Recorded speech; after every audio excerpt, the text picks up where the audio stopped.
네, 여러분 안녕하십니까? 뉴스투데이 제주입니다. 20여 년 전 제주의 한 골목에서 살해된 이승용 변호사 살인 사건에 대해 대법원이 살인 무죄 취지로 파기하고 사건을 2심 법원으로 돌려보냈습니다. 대법원은 피고 진술의 신빙성이 없고 살인을 인정할 근거도 부족하다고 판단했습니다. 이따금 기자입니다.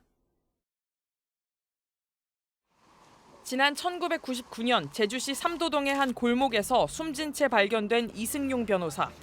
당시 단서와 목격자를 찾지 못해 미제로 남았던 사건은 지난 2020년 조직폭력배 56살 김모 씨가 한 방송에 나와 자신이 사주를 받고 후배 조직원에게 살인을 교사했다고 자백하면서 다시 수면 위로 떠올랐습니다.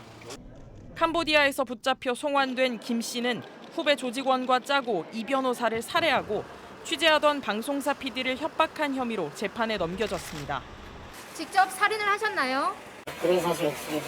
실제적 사실이 밝혀드리고 처벌받아야 죄가 있으니까 처벌을 받아야 되고. 1심 재판부는 김 씨의 살인 혐의에 대해 증명이 되지 않는다며 무죄를 선고하고 방송사 PD를 협박한 혐의만 인정해 징역 1년 6개월을 선고했습니다.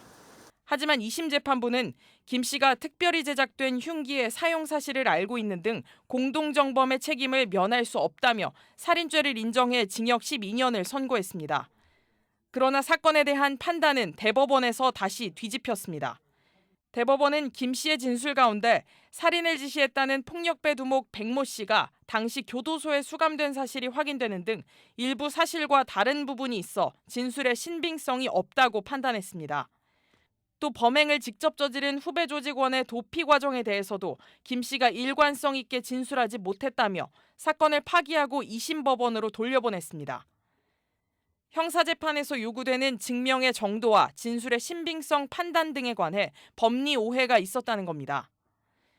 이 변호사와 함께 일했던 사무장 등 주변인들은 연락을 받지 않는 등 대법원 판결에 대해 의견을 밝히지 않았습니다. 결국 대법원이 사건을 무죄 취지로 파기환송하면서 사건은 다시 미궁에 빠지게 됐습니다. MBC 뉴스 이따금입니다. 제주도가 오는 2030년까지 전력 생산과 공급 체계를 청정, 재생에너지 중심으로 재편하겠다고 선언했습니다. 탄소 없는 섬 제주를 토대로 그린 수소를 이용한 글로벌 허브 아일랜드를 구현하겠다고 밝혔습니다. 김항섭 기자입니다. 제주시 한림읍에 위치한 LNG 복합발전소.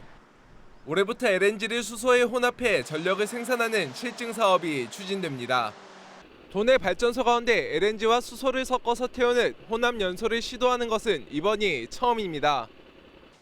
이처럼 제주도가 도내 전력 에너지원을 단계적으로 수소와 재생에너지로 바꾸는 에너지 대전환 로드맵을 발표했습니다. 제주 지역 전력의 50% 이상을 공급하고 있는 화력 발전소의 연료원을 그린 수소로 점진적으로 확대하고 전력 공급을 모두 재생에너지와 그린 수소로 구축하는 그린 수소 아일랜드를 만든다는 겁니다. 이에 따라 도내 LNG 복합 발전기의 수소 혼소를 50% 이상 확대하고 기존 내연 발전기도 점차적으로 수소 전소 터빈으로 전환한다는 계획입니다. 특히 전력 수요 증가 예상으로 제주에 새롭게 구축되는 300메가와트급 LNG 복합 발전소에는 수소 발전 터빈을 도입하게 됩니다. 초기에는 혼소율을 좀 낮겠습니다만은 최종적으로는 무탄소 발전원인 수소 전소를 목적으로 탄소 배출하지 않는 수소 터빈으로 전환할 예정입니다. 지난해 130차례나 발생한 신재생 에너지 출력 제어에 대한 대책도 마련됐습니다. 2025년까지 110메가와트 규모의 대규모 에너지 저장 장치를 구축하고 실시간으로 전력 거래를 할 수 있는 시장을 도입한다는 계획입니다. 또 신재생 에너지로 생산한 그린 수소를 활용하기 위해 버스와 청소차, 화물차 등을 수소 차량으로 대체하고 트램과 선박, 농기계 등으로 사용을 확장한다는 목표입니다. 수소 발전 시설이 단계별로 확충되면 제주의 전력 에너지원은 재생에너지와 수소로 완전히 탈바꿈한 그린 수소 에너지 자립 시대를 열게 될 것입니다.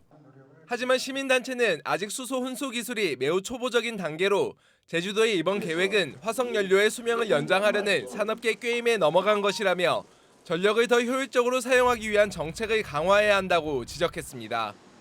MBC 뉴스 김항섭입니다.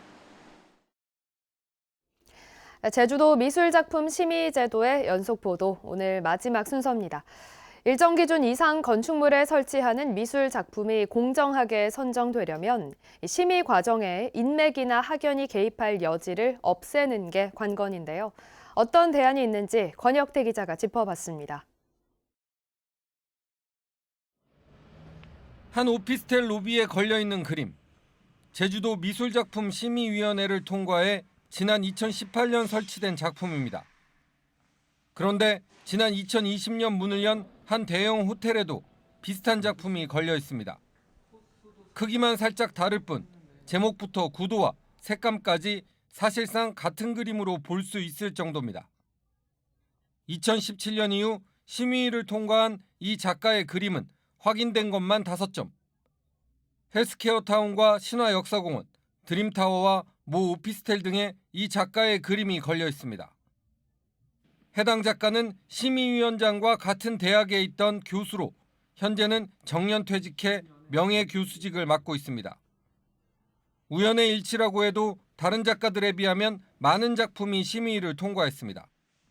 경기도에서는 5년 동안 설치 작품을 전수조사해 전체 작품의 40%가 상위 10% 작가에게 집중된 것으로 확인되면서 지난 2019년 심의제도를 대폭 손질했습니다.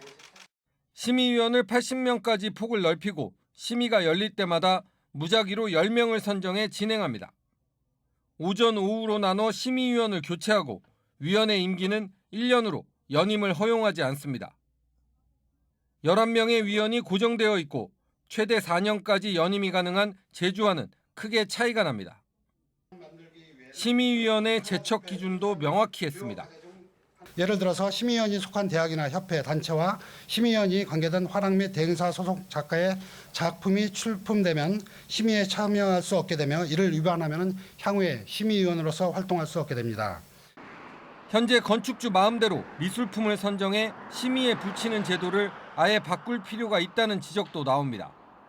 건축주와 심의위의 짬짬이 가능성을 아예 없애기 위해 경기도나 부산시처럼 지자체가 공모를 통해 미술품을 접수받아 공개 평가를 진행하는 방식을 도입할 필요성도 있어 보입니다. 관행된 문제, 독식한다라는 관행된 문제를 갖다 해소할 수 있는 방법이 있다라는 생각이 들어요. 그래서 청년 작가들한테도 참여할 수 있는 기회에 문턱을 열어준다라는 그런 긍정적인 의미도 있습니다. 각종 의혹과 논란을 낳고 있는 미술작품 심의제도. 보다 투명하고 공정하게 진행될 수 있도록 제도 개선이 필요해 보입니다. MBC 뉴스 권혁태입니다.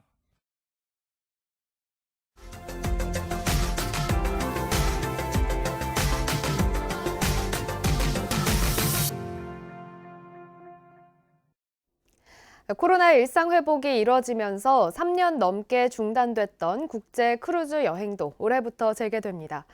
국제항 입항 금지 조치가 작년 말부터 풀리면서 빠르면 오는 3월부터 속초항에서도 크루즈선을 볼 수 있을 전망입니다. MBC 강원 영동 김형호 기자입니다. 국내 민간 관광업체가 임차해 운행했던 11만 톤급 국제 크루즈선입니다. 최대 3천여 명이 탑승할 수 있는 대형 크루즈선이었는데 코로나 사태 영향으로 지난 2019년 이후 운항을 중단했습니다. 민간업체는 올해 속초항에서 출항해 일본 북부 도시를 기항하는 여행 상품을 출시하고 다시 모객에 나섰습니다. 갔다 오시고 나서 만족도가 많이 높다 보니 크루즈 여행 수요 자체는 꾸준하게 증가할 거라고 저희는 기대를 하고 있고 크루즈 여행 일본이 아닌 유럽이나 미주 이런 쪽으로도 많이 확대가 될 거라고. 4년 전 처음 속초항에 들렀던 유럽 선적의 전 세계를 여행하는 크루즈선도 속초항에 입항합니다. 오는 3월에 들어오는 3만 톤급 크루즈선은 승객은 600여 명으로 많지 않지만 이들은 1박 2일 동안 속초에 체류하며 주변 관광지를 둘러봅니다. 이 같은 국제선 크루즈선의 기항은 올해 3차례 예정돼 있는데 공항처럼 외국 관광객이 국제항에서 출입국한다는 점에서 시사하는 바가 큽니다. 올해 속초항에 예정된 크루즈 입항 횟수는 모두 6번으로 코로나 사태 이전과 비슷한 수준입니다. 강원도는 도청에 있던 해운관리 전담 부서를 환동해본부로 이전하는 등 항만 운영과 크루즈 해양 관광에 적극적으로 대응한다는 계획입니다.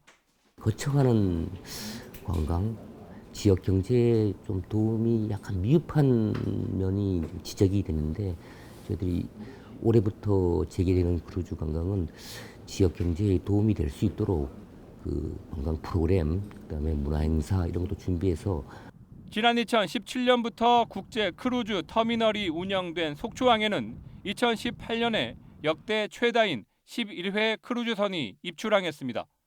4년여 동안 중단됐다 재개되는 강원 크루즈 관광이 어떻게 돌파구를 찾을 수 있을지 주목됩니다. MBC 뉴스 김영호입니다.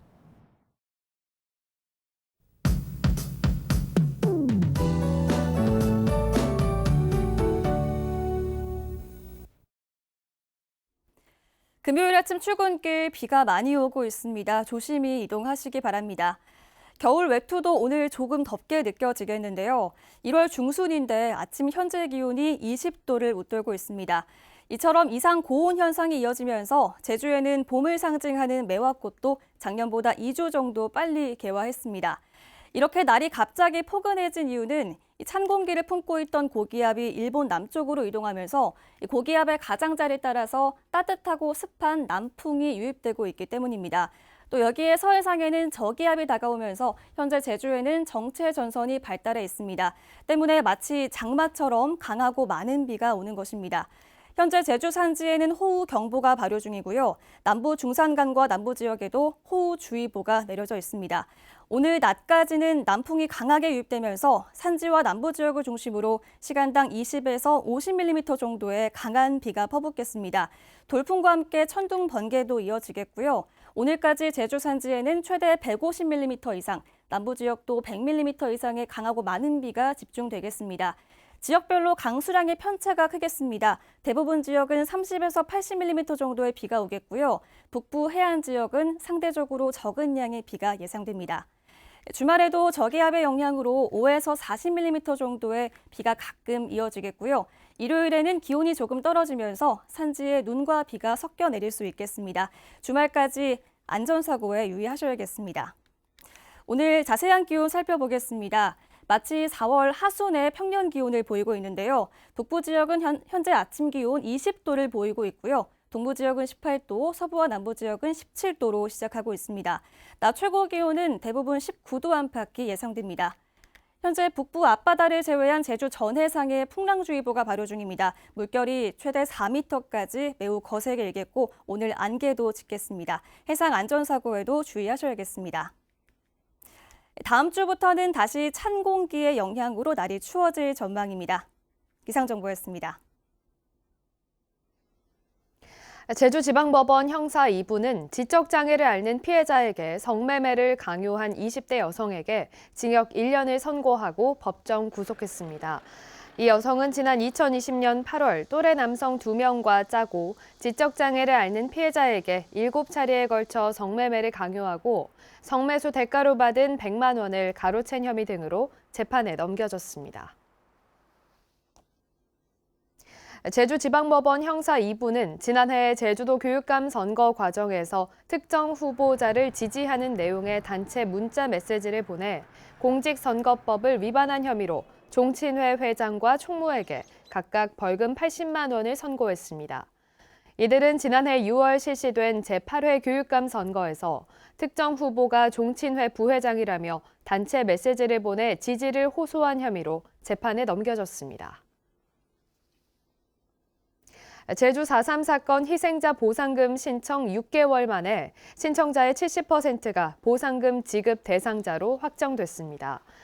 제주도는 지난해 12월까지 1,368명에 대한 심의를 마무리하고 제주 4.3 실무위원회에 보상금 지급 대상자 결정 내용을 통보했다고 밝혔습니다. 지급 대상자로 결정된 희생자 가운데 1,009명에게 625억 원의 보상금을 지급했고 올해도 순차적으로 보상금 지급이 이뤄집니다. 제주도의회 4.3 특별위원회는 제1회 4.3 정담회를 열고 4.3 그림 에세이 인동 꼬다이의 저자인 강양자 씨를 초청해 4.3을 겪은 아픔 등에 대해 이야기를 나눴습니다. 4.3 특별법 제정과 공포 23주년을 기념해 열린 이번 행사에서는 22년의 기록, 23년의 설계라는 주제로 토론도 진행됐습니다. 재외동포 청소년 모국 연수가 오는 17일까지 5박 6일 동안의 일정으로 제주시 한림읍 금능리 제주 청소년 수련원에서 열렸습니다. 재외동포재단이 주최하는 이번 캠프에는 재외동포 청소년과 국내 청소년 90여 명과 스텝 등이 참가해 한국어를 배우고 국립제주박물관과 4.3 평화공원 등을 돌아보는 체험 연수를 진행하게 됩니다.